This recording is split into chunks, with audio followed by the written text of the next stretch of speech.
కృష్ణాష్టమి పండుగ జరుపుకుంటున్నాం.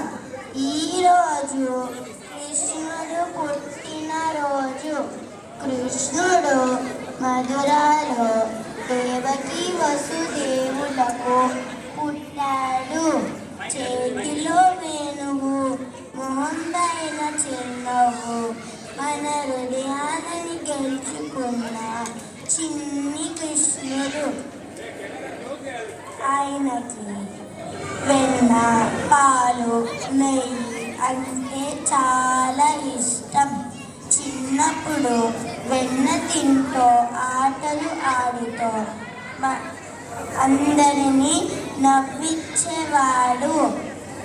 ఆయన మనకి ప్రేమ, ధర్మం నేర్పించాడు. ఈరోజు మనం పాటలు పాడతాం, నాట్యాలు చేస్తాం, కృష్ణుడి కథలు అందరికీ చెప్పుకుంటాం. ఉట్టిది పలగొట్టి ఆనందంగా కేకలు వేస్తాం. మనం కూడా కృష్ణుడిలాగే మంచి పనులు చేద్దాం. అందరికీ కృష్ణాష్టమి జయంతి శుభాకాంక్షలు. ధన్యవాదములు. జై శ్రీకృష్ణ.